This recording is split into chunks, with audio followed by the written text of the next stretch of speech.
సంవత్సరాల తరబడి ఎన్ని మందులు వాడినా మీ మోకాల నొప్పులు తగ్గట్లేదా? ప్రాణ పెయిన్ క్లినిక్ లో అత్యాధునిక చికిత్స. ప్రస్తుతం మనం ఉన్నాం వనస్థలిపురంలో ఒక ప్రైవేట్ హాస్పిటల్ దగ్గర. ఎందుకంటే ఇద్దరు భార్యాభర్తలు రమేష్ వసంత అనేవాళ్ళు వాళ్ళని కుల బహిష్కరణ చేశారు అని చెప్పి ఆత్మహత్యాయత్నానికి పాల్పడ్డారు. ఇద్దరు చావు బతుకుల మధ్య కొట్టుమిట్టాడుతున్నారు. యాదాద్రి జిల్లా రామన్నపేట మండల్ మునిపంపుల గ్రామానికి సంబంధించినటువంటి ఆ దంపతులు ఇద్దరు కూడా ముగ్గురు పిల్లలు ఉన్నారు. వాళ్ళు ఏమవుతుందో తెలియనటువంటి పరిస్థితుల్లో వాళ్ళ తల్లిదండ్రుల కోసం బయట పడిగాపులు కాస్తున్నారు. వాళ్ళ బంధువులు కూడా చాలా మంది ఉన్నారు. అసలు కుల బహిష్కరణ ఏంటి? ఏ సమాజంలో మనం ఉన్నాము? ఏ యుగంలో మనం ఉన్నాము? రాతి యుగంలో ఏమన్నా ఉన్నామా? కాదు కదా. అందరూ చదువుకుంటూ అందరూ సమానంగా అనుకుంటున్నటువంటి ఈ సమయంలో, పైగా మనకి రాజ్యాంగమే అందరికీ సమాన హక్కులు ఇచ్చినటువంటి ఈ పరిస్థితుల్లో కుల బహిష్కరణ చేయటం ఏంటి? అసలు ఆ అర్హతను ఎవరిచ్చారు? ఆ రైట్ ఎవరికి ఉంది? ఎందుకు ఉంది? ఒకసారి అసలు ఏం జరిగిందో తెలుసుకుంటే అప్పుడు మొత్తం మనకు అర్థమవుతుంది. ఆ ప్రయత్నం చేద్దాం. ఏమైతారండి తనకు? నేను మా వదిన మేడం. ఆయన ఏం జరిగింది అసలు? ఇప్పుడు వీళ్ళ అన్నదమ్ముల భూమి పంచాయింది మేడం. భూమి పంచాయింది. ఈయన షెడ్ వేసుకుండు బర్లకి. రమేష్ షెడ్ వేసుకుండు ఒక 15 లక్షలు పెట్టి. ఇప్పుడు వెనకట వాళ్ళ అమ్మ నాన్న ఉన్నప్పుడు పంచిచ్చిరు బాగా. ఈయన చిన్నపిల్ల పెళ్లి కానప్పుడు ఈయనకు రాళ్ళు బోళ్ళు ఈయనకి ఇచ్చిరు. సేద్యమైన భూమి ఏమో ఆయనకి ఇచ్చిరు. ఈయన ఒక 5 years ముందు ఈ రాళ్ళ భూమి ఉంటే అని మంచి సేద్యం చేసుకుంది. దాన్ని ఒక 4-5 లక్షలు ఖర్చు పెట్టి ఇప్పుడు పంట పండుతుంది. అది మంచిగా అతని గిట్ట పండుతుంది. కానీ ఇప్పుడు ఆయన ముగ్గురు కొడుకులు ఎదిగిరు మేడం. ఒక కొడుకు పెళ్ళి అయింది. 2 కొడుకులు ఇప్పుడు పెద్దగా ఉన్నారు. వాళ్ళు ఏం చేయాలి? ఇప్పుడు నాకు చక్కగా బాట కావాలి అనే ఉద్దేశించి ఆయన ఏం చేసిండు? ఈయనని పక్కకు నూకుదాం చిన్నోడిని, నేను ఆ మేనుకుంటే నా ముగ్గురు కొడుకులకు రస్తా అయింది బాట అని ఉద్దేశించి కులాల రమేష్ నువ్వు వాళ్ళు తిరగాలరా అని తిరగబెట్టిండు. ఎవరు? పెద్ద నరసింహ తిరగబెట్టినందుకు సరే అని మన ఒక పెద్ద మనిషి చెప్పినట్టు ఇందామని ఈయన ఇట్లా తల ఉంచుకుంటూ ఉన్నాడు పంచుకూరు. ఈయనకు 2 గుంటలు అప్పుడు వెనకడే రాళ్ళబోలు అని ఎక్కువ పెట్టిర్రు. ఇప్పుడు ఏం చేసిరు ఆ పెద్ద మనుషులు? ఉన్న సమానం చేస్తాం, నీకు ఎక్కువ పెట్టిన ల్యాండ్ నీకు ఇయ్యను. ఇప్పుడు ఈ రమేష్ ఏంటంటే నేను 4 లక్షలు ఖర్చు పెట్టినాడా, మరి నా డబ్బులన్నీ ఇవ్వండి, లేకుంటే నాకు 2 గుంటలు అమ్మ నాయన పెట్టిన భూమి అని ఇవ్వండి అంటే నీకు అట్లా ఇయ్యం ఇట్లా ఇయ్యం. నువ్వు ఇన్ని రోజులు పంట పండించుకున్నందుకే నీ అమౌంట్ పోయింది అంతవరకు అని అన్నారు. అంటే మీ ఇట్లా ఈయనమని కులాల మాట్లాడుకుందా అని మాట్లాడుకోవడానికి వచ్చారు. కుల పెద్దల మధ్యలో మాట్లాడుకుందని వచ్చారు.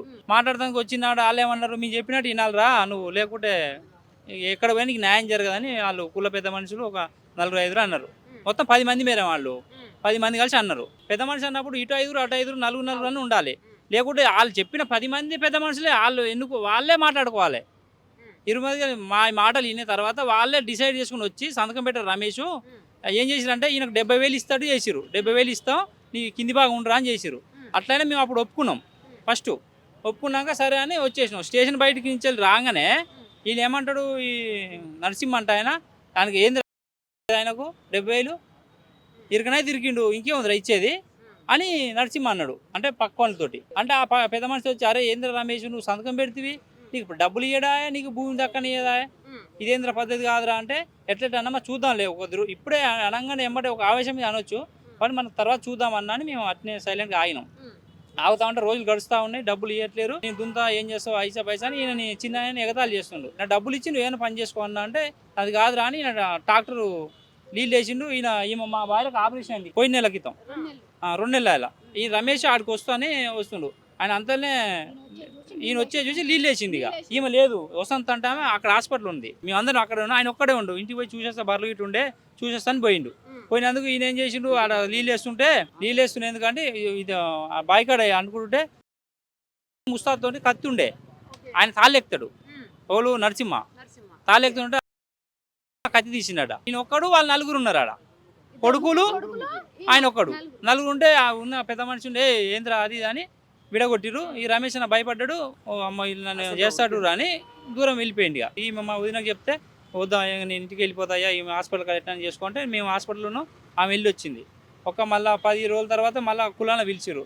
మీ కులం చెప్పిన మాట వినంది నువ్వు ఎందుకురా మళ్ళా ఏ రస్తాలో పోతున్నాయి. ఆయన కాడికి వదలేడు. ఇక మనం స్టేషన్ పోదాం అనుకున్నాం. ఈ స్టేషన్లో పని కావాలి, ఆ ఎస్ఐ ఇంటలేడు. స్టేషన్ కాడ పని కాకుంటే మేము రస్తాలో పోతుంటే ఏమరా రమేష్ అని ఒక పెద్ద మనిషి ఆపిండు. ఏంద్రా మీరు చెప్పినట్టు ఈయనంది ఏం మనిషిరా నువ్వు, ఎంత దూరం పోతారా నువ్వు, న్యాయం ఎడ జరుగుతారా నీకు అని దూషించి నేనని. నాకు అయిన కాడికే అవుతుందన్నా, నేను మిమ్మల్ని ఇప్పుడు ఇబ్బంది అయితే పెడతలేనుగా. అది ఉంటే పడవుండని 20 ఏళ్ళు కాదు 60 ఏళ్ళ దాకా పడవుండని, మాకు నష్టం లేదు. బైరగొర్రెం వేస్తుంది, నా బైరం వేస్తే ఆయన బైరం వేస్తే ప్రజల బైరం వేస్తుంది అని ఇచ్చిపెట్టేసినాం. దాన్ని ఇచ్చిపెట్టేసిన తర్వాత అట్నే జరుగుతుంది. బోనాల పండుగ వచ్చింది. బోనాల పండుగ వస్తే వీళ్ళు బోనాలు చేసిరు, ఊరంతా బోనాలు చేసి వీళ్ళు చేసిరు. రమేష్ చేసిండు, ఊరంతా చేసింది. బోనాల పండుగ వాళ్ళు ఈయనకు చెప్పలే. ఎస్సీలతో ఏమన్నాడు, వాళ్ళ ఇంటికి పోదురా మీరు డప్పు కొడుతందుకు, వాళ్ళు మన కులం నుంచి బహిష్కరించిన వాళ్ళని, వాళ్ళు మన కులంలో హక్కు లేదు, వాళ్ళకు హక్కు లేదు, గుళ్ళె పాలు లేదు, ఏం లేదని ఆయన చెప్పిండు. వాళ్ళు అధ్యక్షుడు, గౌడ సంఘం అధ్యక్షుడు. అంటే వాళ్ళు చెప్పినట్టు చేస్తారు కదా, మీరు డబ్బులు ఇచ్చినప్పుడు వాళ్ళు చెప్పినట్టు చేస్తారు కదా. వాళ్ళు వచ్చి మావాడు పెద్దోడేడి ఈయన చెప్పిండు, అరే మనవాడా మీ ఇంటికి బోనం చేస్తే మేము రాము, డబ్బులు కొడతానికి రామని ఈ అబ్బాయికి చెప్పిండు. నేను చేసి ఆ నాన్న ఇట్లా తాతకి ఇట్లా అంటుండు, డప్పులట రారట వాళ్ళు అంటే, సర్లే బిడ్డ రాకూడదు మనమే కాకుండా 1000 రూపాయలు అయ్యే కాడ 2000 పెట్టుకొని మనమే తీసుకోపోదాం, అదే బోనంగా అదే డబ్బులు తీసుకోదాం, మన ఎక్స్ట్రా డబ్బులు తీసుకోదాం అని ఈయన వాళ్ళ ముందర వెళ్ళిపోయారు. ఒక హాఫ్ అన్ అవర్ అయింది, మేము డబ్బులు తీసుకొని 2 డబ్బులు తీసుకొని బోనాలు తీసుకొని వెళ్ళిపోయినాం. ఇలా వసంత మా బిడ్డ, పెద్ద బిడ్డ, ఈమె బిడ్డ, ఈమె మా వదిన, 3వ వదిన, ఈమె బిడ్డ తీసుకొని వెళ్ళిపోయినాం. మేము మేము అక్కడనే ఉన్నాం. వచ్చిర్రు, మేము బోనం పెడతానికి ఆగినాం గుడి దగ్గర. ఆయన ఒక 10 మంది వచ్చిర్రు ముందరికి, డప్పులు ఆపన్నాడు. ఆపిండు, డప్పులు కొట్టే అతను. ఆపినాక ఎందుకు ఆపినావు అని మేము అడిగినాం. నీకు అర్హత లేదంటాం, మళ్ళీ ఎందుకు వచ్చినావు గుళ్ళకు అని. మన గుళ్ళలో కదా అర్హత కావాలట, ఆ గుడి తాళం వేయరా అని చెప్పిండు వాళ్ళకు. వాళ్ళందరూ బోనాలు లోపల పెట్టుకురు, మాకు బోనాన్ని అట్నే ఆపిండు. 2 గంటలు ఆపిండు. మేడం పట్టుకొని నిలబడే ఉంది, వీడియోలు గిట్లు ఉన్నాయి, ఆమె ఏడుస్తుంది. మేము చెప్పినాం ఏడ్చకు, కాకుండా అర్ధ గంట తర్వాత పెట్టుకుందాం మనం. ఇప్పుడు మనం అంటరానం చేసినప్పుడు మనం కులం తక్కువ ఎందుకు అయితే మనం పక్క పెట్టిపోదాం, దానికి మనం ఏం టెన్షన్ పడక నేనే ఉన్నా లైవ్లో. అది చెప్పినా సరే అను. ఆయన గుడి తాళం వేసుకొని పోయిండు. మేము 100 నెంబర్కి ఫోన్ చేసిన, సార్ ఇది ఇట్లా చేస్తున్నానే వచ్చిన ఒక ముసల్మేను, ఒక ఆయన మహేష్ గౌడ ఏం పేరు అంతగా, వాళ్ళిద్దరు వచ్చారు. సార్ మరి తీపి సార్ అంటే చూసి ఒక అర్ధ గంట చెప్పి వాళ్ళని పెద్ద మనిషిని అడిగిండు, అది మరి తీపి ఏంది ఏం కథ అంటే, వాళ్ళు ఏమన్నారు, నాకు సంబంధం లేదు అని పోలీసు ఆయన అన్నాడు. కానిస్టేబుల్ ఇద్దరు వచ్చి, మరి కులమకారాత లేనప్పుడు ఎందుకు సార్ మరి మీరు వచ్చింది ఏమిటి సార్ అని నేను అడిగిన. ఆయనని అదే నన్ను అడుగుతుంది భయ్, ఎస్ఐని అడిగాడు. ఆయన ఎస్ఐని అడగా ఎస్ఐకి ఫోన్ చేసిన, ఆయన ఫోన్లోకి వెళ్ళి మా రమేష్ అన్న మాట్లాడాడు. ఏంద్రా తాగబోతాడా నీ సంగతి తిరిగే నాకు అని ఎస్ఐ అంటాడు. ఇదేం సార్ మీ మాట్లాడింది ఏంది, ఈ టైంకు తాగబోతాడు అంటే ఏం సార్, పండుగ చేసుకుంటే సకాలంగా నువ్వు తాగబోతాడు అంటే ఏం సార్ అని మా అన్న అన్నాడు. సరే సార్ సరే అని మేము పెట్టి ఆయనతో మాట్లాడితే ఫలితం దక్కలేదు. ఇలా మనం బోనం ఎత్తుకొని ఇదే బోనాలు తీసుకొని రావణపేట పిఎస్కి పోదాం. పిఎస్కి పోదామంటే ఆ కానిస్టేబుల్ అంటాడు, పిఎస్కి రావద్దు మీరు, ఇప్పుడు బోనాలు అక్కడ పెట్టురు అంటాడు. మేము పెట్టాం సార్, ఇట్నే ఉంటాం, తాళం తీస్తేనే లేకపోతే ఇయే బోనాలు తీసుకొని రావణపేటకు వస్తా అని చెప్పిన. అది కాదు నాకు సంబంధం లేదు భయ్యగా, మీ ఇష్టం ఏం చేసుకో అన్నాడు కానిస్టేబుల్. సరే సార్ అను, పేట పోదామని ఇంటి దారి బట్టి ఇంచెల దగ్గర ఒక గుడి ఉంటుంది మేడం, ముందర గుడి, ఓ 50-100 మీటర్లు అనుకోరాదు, అంత దూరం వెళ్ళినాం.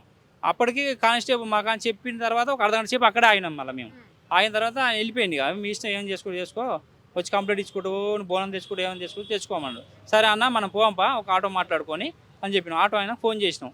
ఈయన పోయిండు, అక్కడ ఏమో పెద్ద మనిషితో మాట్లాడుకుంటూ కానిస్టేబుల్, ఈసారి వీళ్ళు ఇంటర్వ్యూ రావణపేటకు వస్తుంటారు, 100 నెంబర్ ఫోన్ చేసిరు, మరి ఇది ఉంటట్టు సార్ అంటే, నీ మాట్లాడుతాగురా అని ఎస్ఐ అన్నట్టు వాళ్ళతో. ఎస్ఐ మళ్ళీ మేము ఫోన్ చేసింది అర్ధ గంటకు, మేము మాట్లాడిన అర్ధ గంటకు మళ్ళీ అర్ధ గంట ఎక్స్ట్రా గంట సేపు తర్వాత కానిస్టేబుల్ తాంచే తీసుకుని వచ్చిండు గుడిది. మరి నువ్వేం తెచ్చినావు అన్నా, తీస్తే అధ్యక్షుని వచ్చి తీయమను, అదే మేమే పెట్టుకుంటాం. అప్పుడు అర్హత లేదన్నావుగా గుళ్ళు ఎందుకు పోతందుకు. కానిస్టేబుల్ అన్నాడు, మాకు సంబంధం లేదు భయ అని. ఇప్పుడు ఎట్లా వచ్చింది అన్న నీకు అర్హత అని అన్న అంటే, అన్న మాకు తెలియదు భయ, ఆయన ఇచ్చింది మేము తెచ్చినాం అంటే తీదు పా అని అన్న. ఆల్రెడీ కానిస్టేబుల్ ఒక ఆయన బయట ఉంటాడు, ఒక ఆయన పోయి ముందర గేట్ తాళం తీసిండు, గర్భగుడి తాళం తీయలే. గర్భగుడి వెళ్తారు, పండుగ వెళ్తారు, పండుగ రోజు వెళ్తారు, దీపం కూడా పెట్టుకుంటాం మేడం. గర్భగుడి తాళం తీయలే. మరి అదేందన్న అంటే, ఈ కానిస్టేబుల్ చెప్తారు, అరే పొప్ప అని సైగ చేస్తున్నా ఆయనకు. అన్న నువ్వు తీసిన నా దగ్గర వీడియో ఉంది, తీయకు ఇప్పుడు అంటే నీకాడే కదా ఈ వీడియో, ఓల్ తీయమన్నా నేను వీడియో అని దురుసుగా మాట్లాడుతుంది. మా వాడిని అదే పెద్ద 3వ మాట్లాడు, సార్ ఇది కాదు పద్ధతి, నీకు అర్హత లేదన్నో, మేము చెప్తే అర్హత, మేము చెప్తే మీకు కులం వల్ల కాదు, వాడు కులం కూడా అని ఎట్లా తీస్తావు సార్ అంటే, నాకు ఎస్ఐ చెప్పిండు అబ్బాయి. మనకి ఆ బోనం అయిపోయింది కదా మేడం, పోలీస్ స్టేషన్ పోయినాం. అరే ఏం చేయాలంటే ఒక పెద్ద మనుషులు తీసుకొని పోయినాం మేము. సార్ మరి గిది రాత్రి జరిగింది గిది ఈ సంగతి అంటే, ఏం చేయాలరా అంటే, మా వదినని రాత్రి తిట్టినావు కదా సార్, ఇది కాదు పద్ధతి గిది అని చెప్పినాం. అరే నా దగ్గర అన్ని వీడియోలు ఉన్నాయిరా, మీరే పెట్టినారట బోనాలు, మరి మీరు పెట్టినారు మేము పెట్టినా కదా అన్ని నా దగ్గర మా మీదకి రివర్స్ అవుతుండు. అది కాదు సార్, మా దగ్గర ఎవిడెన్స్ 9:21కి 8:21కి ఆయన తాళం వేసుకుండు, 9:24కు తాళం ఓపెన్ చేసిండు. సార్ ఇది మా దగ్గర ఉంది వీడియో అని చెప్పించిన నేను నైటు. అంటే నీకాడ ఎక్కడ అంటే తీసింది నేనే సార్ ఆడా, నేను అంటే నువ్వు అన్నాడు, మా వదిన మా సడ్డకుడు సార్ అని చెప్పిన. సరే అన్నాడు, నీకు కేసు చేయాలంటే 3 సార్లు అన్నాడు. ఏం చేయాలంటే నేనేం చేయాలని చెప్తా సార్, నువ్వు పెద్ద మనిషిగా నువ్వు ఏం చేస్తావు చెప్పు సార్ అని నేను అన్నా. సరే నీ కేసు కడతా పో అన్నాడు. కేసు కడతాడు. సరే మీరు వెళ్ళిపోర్రా, ఇక వెళ్ళిపోరు, ఇక రాకురా అన్నాడు. సరే మేము ఇంటికి వెళ్ళిపోయినాం, అయిపోయింది. వారం రోజులు గడిచింది మేడం, కేసు కట్టలే. పెద్ద మనిషి తీసుకుని మళ్ళీ పోయినాం, ఎస్ఐ లేడు. మళ్ళీ ఒక 2 రోజులు మళ్ళీ పోయినాం, మొత్తం 14 రోజులు గడిచింది. ఎట్లే ఏమైందని మళ్ళీ లాస్ట్ నాడు పోతే, అరే ఆల్రెడీ కేసు కట్టినా, నువ్వు వెళ్ళిపో, మళ్ళీ 6 నెలలకు ఇది కోర్టుకు పోవాలి, కేసు ఎఫ్ఐఆర్ కోర్టుకు పోయి వస్తుంది, అప్పుడు నీకు చెప్తాంరా ఏమన్నా మాకు కట్టినట్టు అది రిసిప్ట్ సార్, మాకు పిటిషన్ ఇచ్చినట్టు అని చెప్పిన నేను. ఇది ఇచ్చేది కాదురా, ఆల్రెడీ కోర్టుకు పంపినా, వస్తుంది పో అని, నీకేంగా టెన్షన్ పడకు, 6 నెలలు నువ్వు ఇంటికి పో, పండుకోపో అది అని మాట్లాడిండు. సరే అని మేము 6 నెలల దాకా ఆగితే మనకు తెలియదుగా మేడం ఇవన్నీ ఉంటాయని అని మేము ఇంటికి వెళ్ళిపోయినాం. ఆయన ఏం కేసు కట్టలే, ఏం చేయలే. మొన్న ఇది కులం అందరు కలిసి ప్రతి ఇయర్కి ఒకసారి గౌడ సంఘం అందరు కలిసి కూర్చుంటారు, తాళ్ళు పంచుకుంటారు. అంటే తాళ్ళు ఎక్కేటోళ్ళు ఉంటాయి. మళ్ళీ ఈయన మా అన్నకు పాలు అయితే ఉంది కదా, గుళ్ళె పాలు ఉంది, మా పేరు కూడా ఉంటుంది ఆడ గుడి పైన, వీళ్ళ నాన్న పేరు, వీళ్ళ నాన్నల తాత పేరు, ఆయన తాత పేరు ఉంటే ఆ శిల్పం తీసేయమని చెప్పింది మా అన్న. అది శిల్పం తీసేయరా, నాకు అర్హత లేనగా నా అయ్య పేరు ఆ శిల్పం మీద ఉందా, తీసేసి మాట్లాడరా అన్నాడు. ఏం తీసేస్తాం, అది తీసేయమని వాళ్ళు మాట్లాడుతారు. సర్లే అని మేము ఊకున్నాం. మనం కులం పంచాయతీ నాడు పోయిరు కులానికి, నా పాలు నాకు ఉంటుందిగా అని పోతే, నీ కులంలో ఎక్కదా ఇంకా పాలు, నీ ఆయనే తీసేస్తుంది, మళ్ళీ నీకు అర్హత ఎక్కడదని వస్తున్నావురా నువ్వు అని ఇట్లా న్యూసెన్స్ ఆడ బాగా జరిగింది. ఇక బాగా వాళ్ళకి వీళ్ళకు జరిగింది. జరిగితే ఇక వీళ్ళు ఇంటికి వచ్చేసారు. ఇక ఇచ్చిన పిటిషన్ వాపసు తీసుకోవాలి నువ్వు. ఇక మేము వాళ్ళు చేసిన తప్పులన్నీ ఒప్పుకోవాలి. ఇప్పుడు ఒప్పుకుంటే ఏదైనా చేస్తాం, ఒప్పుకోకుంటే నీది ఇక నువ్వు ఎక్కడ పోయినా నీకు న్యాయం జరగదు, ఇచ్చేదని చెప్పిండు ఆయన. కాలు పట్టుకో, చేలు పట్టుకోండి. తప్పు చేయనప్పుడు కాలు ఎట్ట పట్టుకుంటాం మేడం, చేసింది వాళ్ళు తప్పు. వాళ్ళ కొడుకు, చిన్న కొడుకు వాళ్ళే ఎయ్యిర్రా చెయ్యిర్రా అని వాళ్ళ కొడుకులు 3 ఉంటారు. ఇక వాళ్ళు అందరు ఎగబడి తాపించి తినిపించి వాళ్ళతోటి ఈయనని అటాక్ చేద్దామని. అప్పటి సంది రాత్రి మేమేమి ఇక ఫోన్ చేయలేము. మేము ఇక ఇంకో వీళ్ళ మనవరాలకి బిడ్డకు కొడుకు పుట్టిండు, ఆయన హాస్పిటల్లో ఉండు. అన్న రేపు ఉదయం 1 తారీఖు 2 తారీఖు పిల్లలు బండి చాలా అయితే బంద్ అవుతుంది, ఆ రోజు పోదామన్నా అంటే సరే తినరి పోదామన్నాడు. అంతవరకు మాకు తెలిసింది మేడం. నైట్ 1 ఈయన మంచిగా ఉన్నాను అనుకున్నాం. మన ఈ సిచ్యువేషన్ ఉందని మనకు తెలియదుగా. మేము 28కి ఫోన్ చేసినాం, 29కు 30కి చేయలే. లోపల ఇక బాధ ఉంది కానీ మాకు చెప్పట్లేడు. సరే అన్నాడు, ఓకే అని మేము పోదాం అనుకున్నాం. తెల్లారి ఫోన్ చేద్దాంలే, రేపు స్కూల్ పిల్లలు వస్తారుగా, వచ్చిన అందరం పోదామని మేము అనుకున్నాం. కానీ నైట్ వరకు ఇది జరిగిందని మాకు తెలియలే. మాకు ఈ అబ్బాయి ఇది వర్షం కొట్టేది మందు, ఇద్దరు తాగాడు, పడిపోయిండు. పడిపోతే వీళ్ళు హాస్టల్ ఉంటారు మేడం. ఇప్పుడే ఇది తీసుకొచ్చిన ఈయన హాస్టల్ ఉంటాడు నారకడపల్లిలో. పెద్ద వీళ్ళిద్దరేమో ఇక్కడ పటాన్చేరు దగ్గర పాచి మైలారం అని ఉంటుంది, వాళ్ళిద్దరే ఉంటారు ఇంటికాడ. ఒక 10 బర్రెలు ఉండే ఈ లొల్లి కన్నా నాకెందుకని ఆ బర్రెలు ఒక 4-5 అమ్మిండు. ఇప్పుడు 7-8 ఉన్నాయి. ఆ బర్రెలకు అది దాన్ని చూసేటోళ్ళేడు, చేసేటోళ్ళేడు. ఇప్పుడు ఆ తాళం వేసే ఉంది. అది అది అక్క, మా అక్క, మా బావ.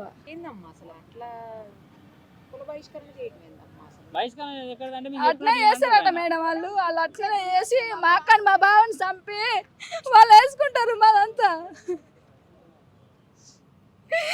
ఏ పిల్లలు ఆదికి రాలే మాకు.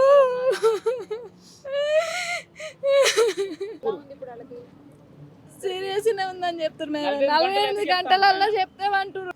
పిల్లలు మాకని చేశాను అనుకోలే. చిన్న ఆయన ఫస్ట్ ఇయర్ మేడం.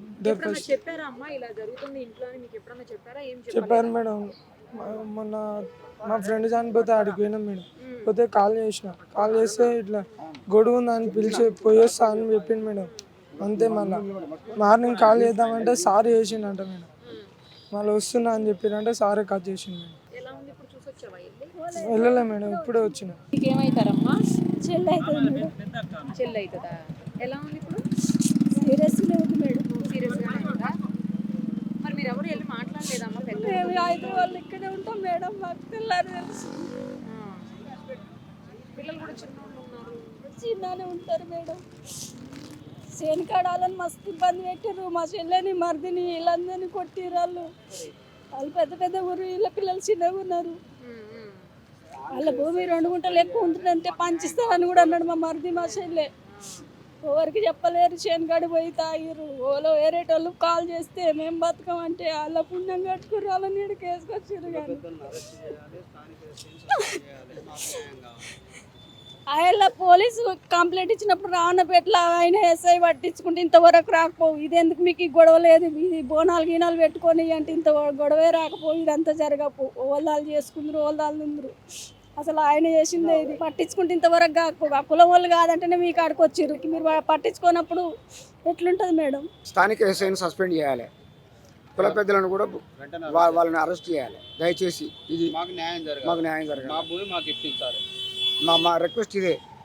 ఎందుకంటే 2 ప్రాణాలు పోతున్నాయి, 2 ప్రాణాలకు ముప్పు పెట్టిండ్రు. వాళ్ళు స్థానిక ఎస్ఐ యాక్షన్ తీసుకోలేదు. 2 పిటిషన్ ఇస్తున్నాం.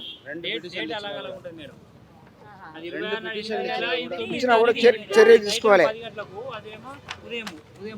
చర్య తీసుకోలేదు.